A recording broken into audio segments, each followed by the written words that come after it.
also, I want to welcome our first speaker. And this isn't that I've forgotten her name, this is just because I'm not sure whether I've forgotten something or not on the slides.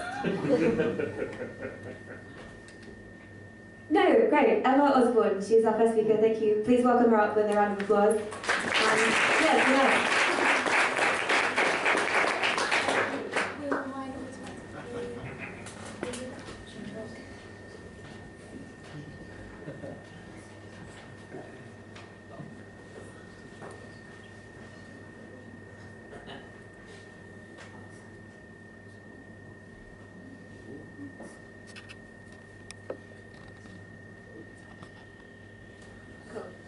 Okay, good evening everybody, my name's Emma and tonight I'm going to talk to you about gravitational waves.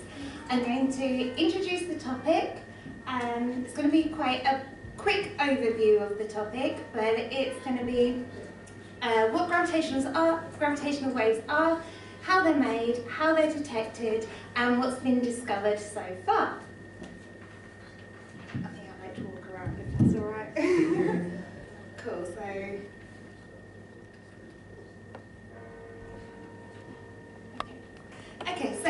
in 2015, the first gravitational wave signal was detected on Earth, which was fantastic news, especially for me because I'd just started my PhD, so I knew that there was some hope in the world, from my point of view. So the signal came from two black holes over 1 billion light years away when they crashed into each other at half the speed of light. And in that moment, they released more energy than all of the stars in the observable universe. And some of the eagle-eyed members of the audience here might think that I've lost my basic math skills, as 36 plus 29 doesn't equal 62 star suns. But there's actually a reason behind this. Oh, I pressed the wrong button. Just needs full screen. Could you press the down arrow, please? You can just, yeah. Okay, and it all comes from the famous equation E equals mc squared. And the reason this equation is so famous is because it tells us that energy has mass, which actually has profound consequences. Because it tells us, because of this c squared, which is the speed of light squared, that means that there's a lot of energy contained within mass. And in the moment when the two black holes crashed into each other, they were losing energy in the form of gravitational waves. And they actually radiated away so much energy, that energy was as heavy as 3 suns. And that's where that comes from.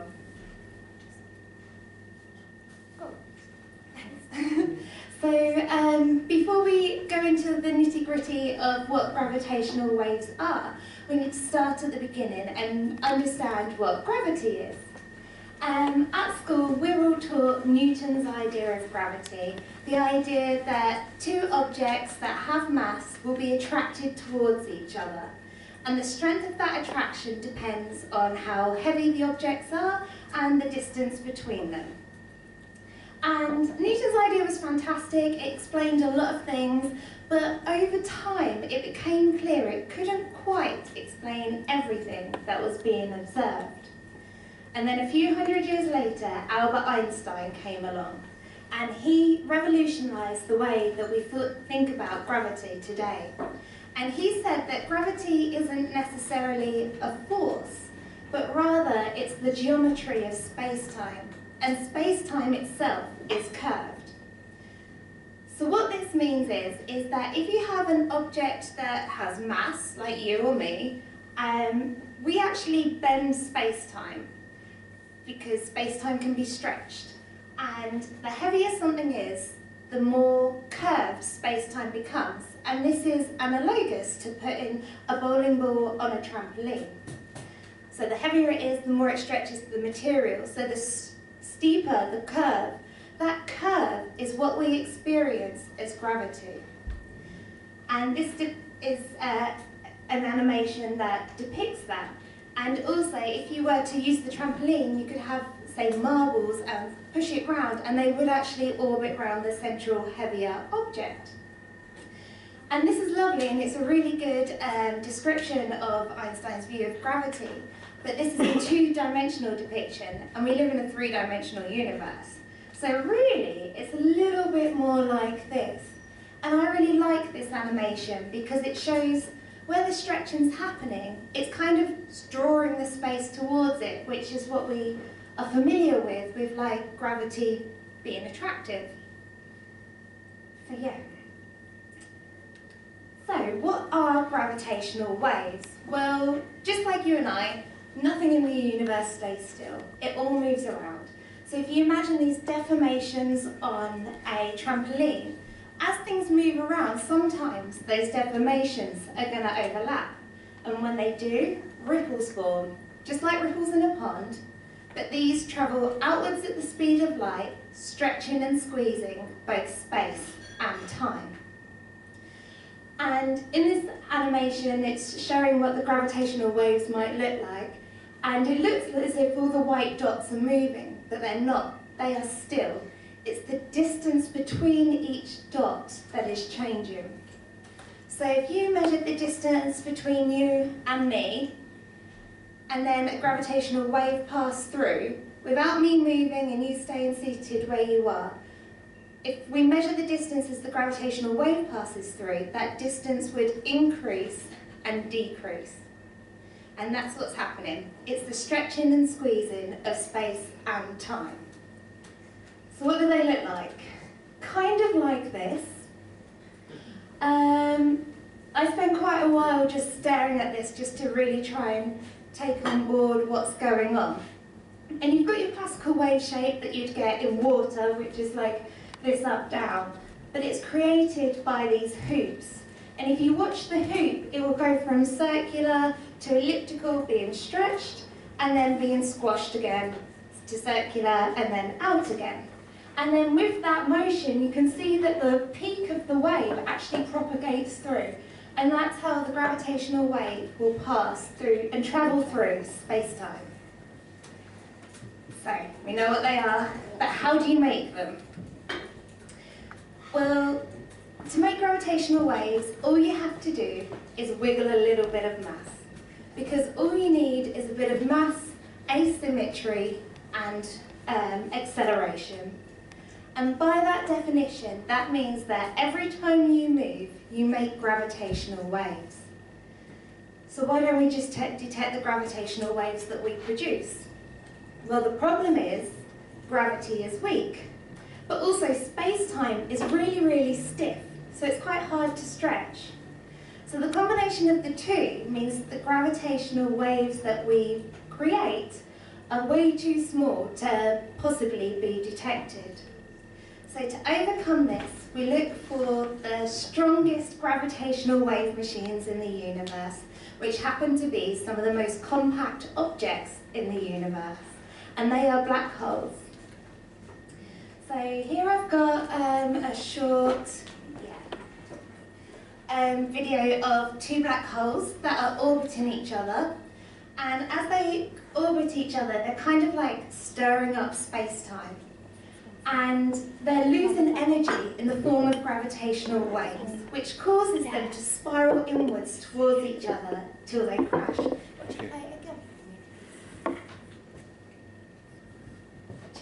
So if we look, you can see here the kind of ripples in the pond radiating out.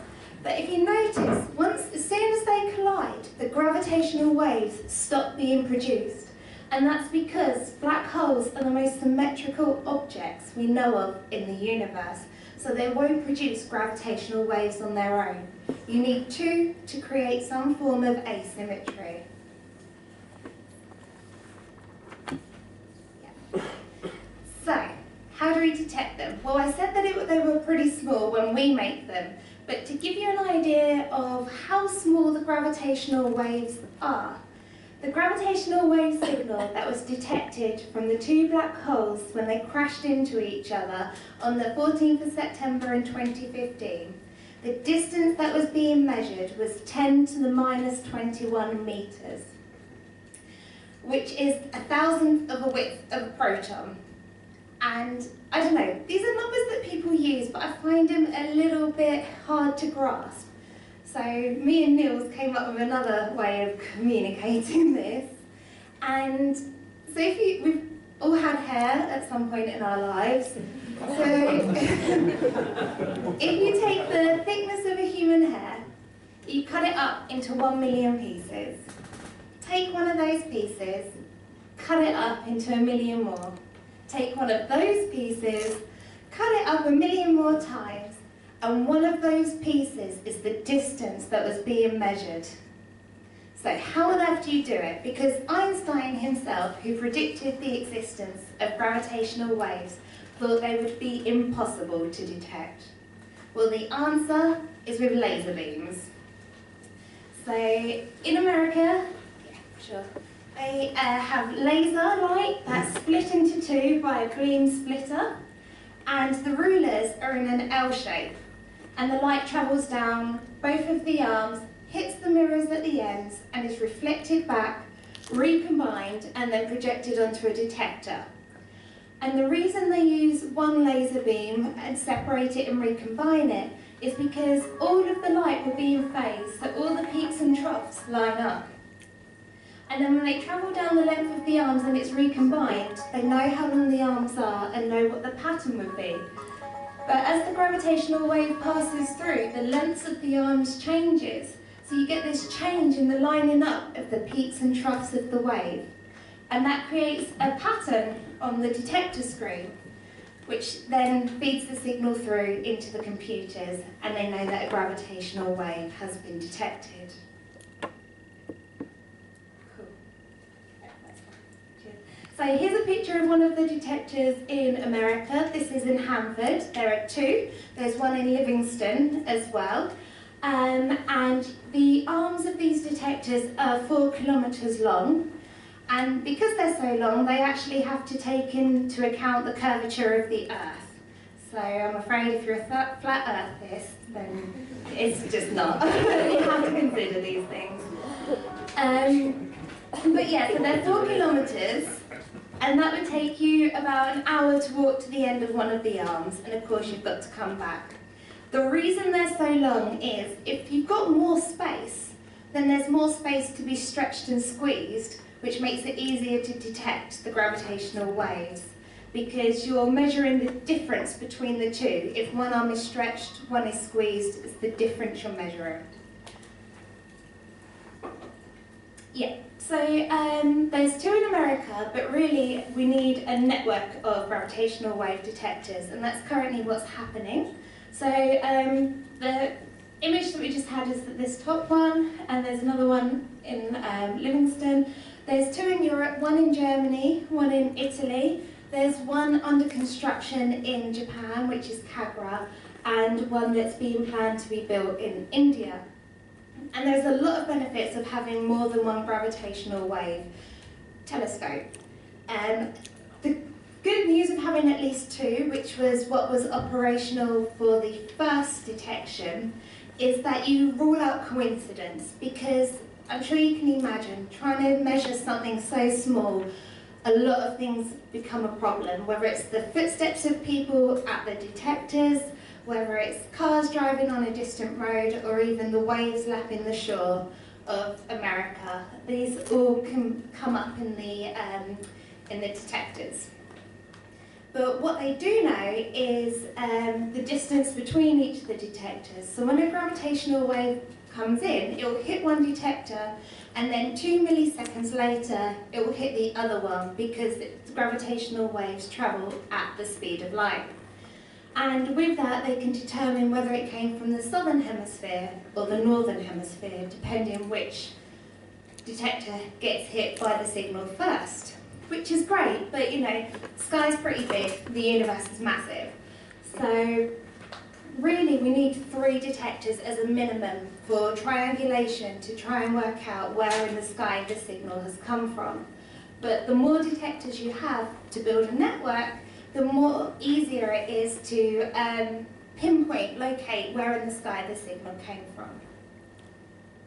So I've spoken a lot about what gravitational waves are, how they're made, how they're detected, and now it's time for the juicy stuff, the signal. So here we have, this is the signal produced from the first gravitational wave signal detected. And this was really like the Big Bang moment. We got lucky, it was a very loud signal, and you can even see by eye how clear this signal is. So this was the Hanford detector, the one that I showed you the picture of, and the Livingston detector. And they've adjusted for the time difference of the signal arriving at the two detectors, so that they can be overlaid. And you can even see by eye how well these match up. And what happens is, the in-spiral, the black holes, it starts off slow and it gets quicker and quicker and quicker. So it gets louder because they get closer and the frequency increases.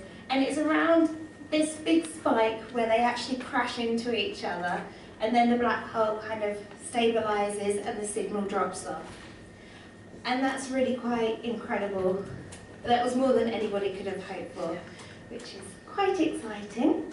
But what I think is really cool about these things is that they happen to fall within the human hearing range, which means for the first time the universe has a soundtrack. So could you play that for me, please?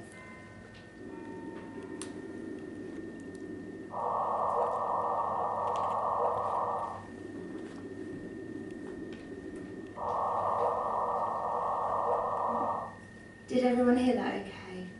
Okay, cool. So it started off low and it increased in frequency, so it's a chirp.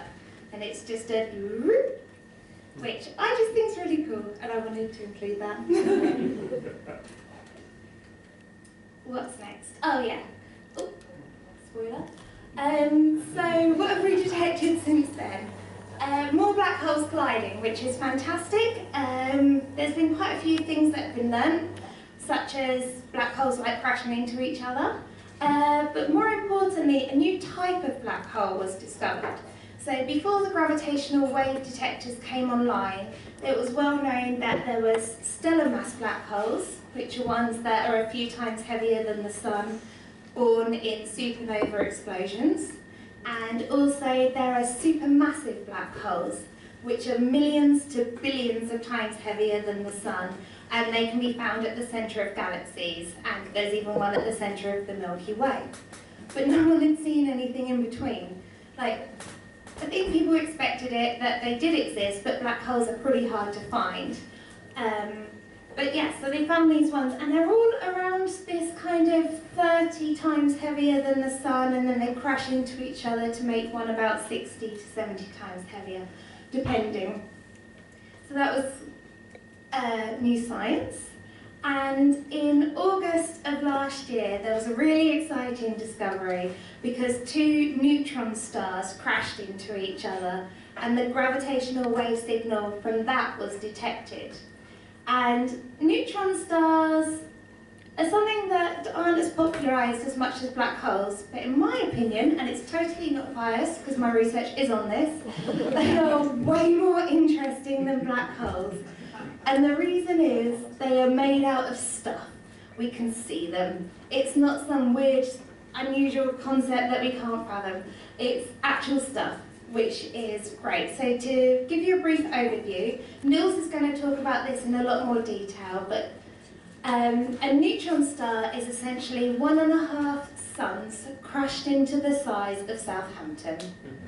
They are tiny, they are heavy, they are compact objects, so they have lots of gravity, which makes them excellent gravitational wave signal candidates. And so the signal that was detected in August, hang on. I've got to build it up. Yeah, so there was the signal that was detected in August came from two neutron stars crashing into each other. Now, before I play the animation, I'd like you just to think back to the first animation of the two black holes crashing into each other, and just remind yourselves of what that was like. Okay, and now could you press play? So we have the two neutron stars in-spiraling, producing gravitational waves, losing energy, getting closer and increasing in frequency until...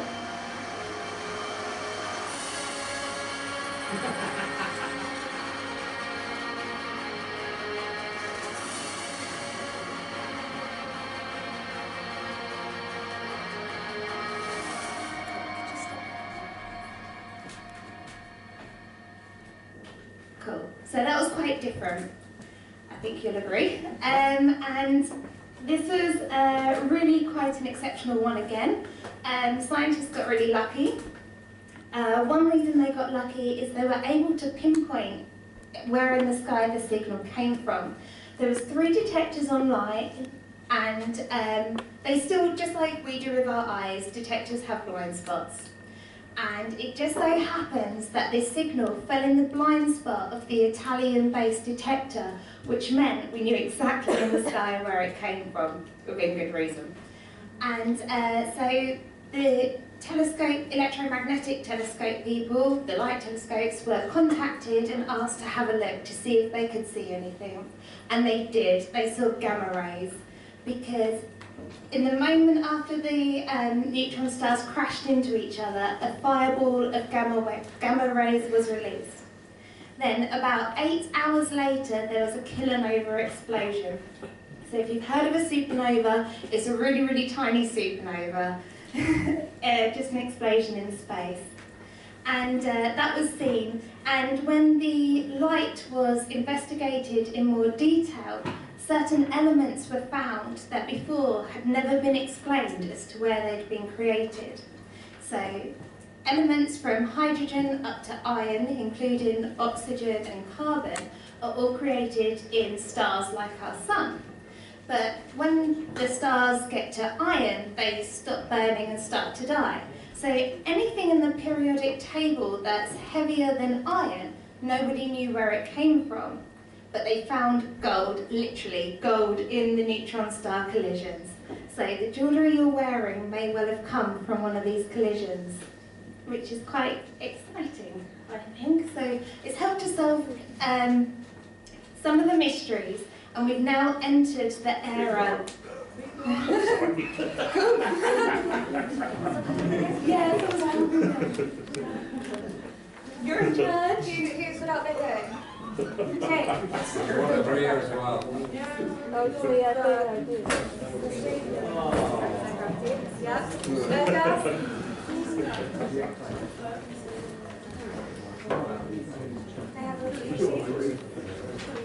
Okay, I'll carry on whilst that's happening. So I was going to say we have now entered the era of multi-messenger astronomy, which is incredibly exciting for the future of this new exciting field and physics. But speaking of the future, what does it hold? And this is a question, oh, could you get on to the next one? This is a question I'm always asked, and it's really hard to give a tangible answer. I mean, I could talk about the technological advancements and so on, but I like to give you an insight into where my passion for this comes from. So, at school, we're all taught Newton's gravity, which is this. The objects with mass are attracted to each other, and that depends on the distance between them. But then we also know that energy and mass, well, yeah, energy has mass, and mass contains a lot of energy. So we can actually restate this equation in terms of energy. And what that means is gravity doesn't act between objects with mass, it interacts with energy. Now, for anything in the universe to exist, it has to have energy. So gravity interacts with everything in the universe, including black holes and dark matter, and anything else that's waiting to be discovered. So what next? Well, just like optical telescopes or light telescopes, you need different types of telescopes to look at different parts of the electromagnetic spectrum, and the same is true for gravitational waves. We currently have land-based detectors, and the next plan in around 12 years' time is to put a gravitational wave detector in space. And this will have a lot of advantages. Space is pretty quiet, there's no ocean waves or cars or anything like that to disturb the signal or earthquakes. But also you can have, yep, one car, that's true. Yeah, but also you can have the rulers being much, much longer, so you can have more space to be stretched and distorted by gravitational waves. And there's even plans to use neutron stars as gravitational wave detectors. And that's what the future holds. And that's the end of my talk. Thank you.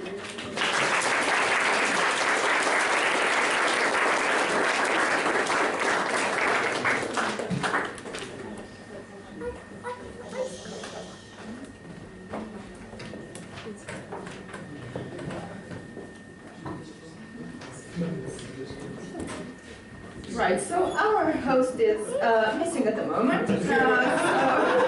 Right, I'm in charge with taking her place. Thank you very much, Emma, for your talk. That was very intellectually stimulating. All right. If anybody has any questions, I would like to welcome Molly back for taking them. And of course, I want to remind you that we have prizes, and if you have questions, we will reward you for that. So we encourage you to please ask questions. Okay, Molly, here's back to you. Thank you. I definitely did not use that time to go ask about the prizes that I've definitely been told about what to do with. But I don't know whether they trusted me with anything because I don't know a lot. So we have. Does anyone have any questions for Emma? Everyone who asks a question will receive something nice for their efforts, and this is your chance to kind of quiz her and see how much she knows. But she, anyway, the presentation proved that she knows a lot. But just if you have anything, put your hand up or call out. So I know atomic clocks getting to the stage now where we can start to detect time dilation effects and gravity. Is there any way of using effectively time to detect these changes rather than the change in space? I'm just going to repeat the question so that everyone can hear it. Is there a way of using time to detect gravitational waves in space? Is that correct? Yeah, so it's a really good question. Because gravity is weak, the distortions that it creates on space-time is weak, and also gravity does affect time, but it's also comparatively small. So we're better off looking at the space side of things than the time side. Maybe in the future that will become more important, but for getting the best results right now, the biggest effects is more in the space. Any other questions?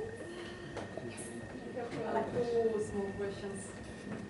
First, because I'm not from this field, why, when these two black holes they are arguing closer and closer to each other, why they are losing energy? I don't understand. Oh, okay. So they're losing energy in the form of gravitational waves, and you can think of it. If you think of the trampoline analogy I used earlier, the balls on a trampoline would lose energy to friction. That would like slow them down. So you can kind of think of space and the black holes, because the black holes would distort the space, so they're kind of like dragging it along. So even though they're orbiting, they're going to lose that energy, and it's in the form of these gravitational waves, so in these ripples. Lose energy of their motion or how? Yeah, of the motion of the orbit. So because they're moving round, and because you need that, you need them to both be in orbit to produce some kind of asymmetry. The key's in the asymmetry, because one spinning on its own wouldn't make gravitational waves. Otherwise it would affect spaceships. I'm not a spaceship expert. Yeah, so one on its own would just be rotating. You could even put a ball in water and it would spin, but it wouldn't make any waves. But if you have two, it's kind of like two balls in water. It would be sloshing up all the water and creating waves. So if you don't have any more energy putting in, i.e. you're not moving the balls, you kick them and then they carry on their own. They will lose the energy because of the friction against the water. So it's kind of like the black holes creating friction against the space, but it's more gravitational waves, not friction. And against each other, yes? They create waves which interrupt each other, yes? They do interact with each other, but it's the combination of each other and the space. The LIGO experiment is going into space. Yeah. How are they going to line up the laser and the mirrors accurately? Okay, so the question was, with the LIGO detector going into space, which is called LISA, how are they going to line up all the mirrors? Careful. That's a really good question. I'm not sure on the technicalities of the answer. So I have seen one of the to scale models, and they are literally only about this big. But what they have is, because it will be calculated and they'll be sent up, is they've got little thrusters on each of the sides. They're kind of like a hexagonal shape. And yeah, they've got little thrusters so they can like line up and yeah, align, and that's it. So, is that okay? Any final question? One more question? Is there any relationship between wormholes and gravitational waves? So is there any relationship between wormholes and gravitational waves? Is that a question? Okay, excellent question. This is a little bit outside of my knowledge realm, but wormholes, you can have them forming between two black holes. I don't think one wormhole on its own would create gravitational waves. Is that right, Neil? I don't, the question was for you, no? He's the expert.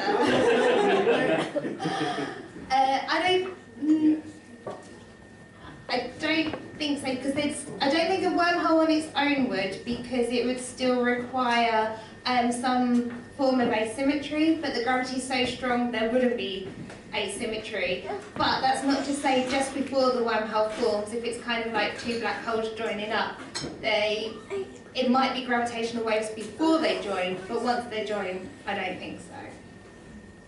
Does that answer your question? Yeah.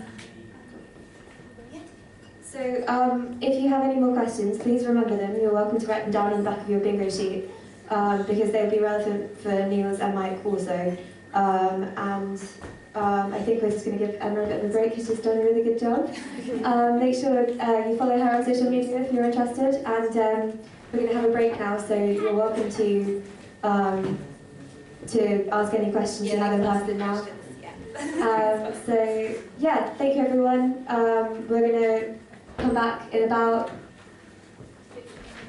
15-20 minutes. Thank you everyone. See you later.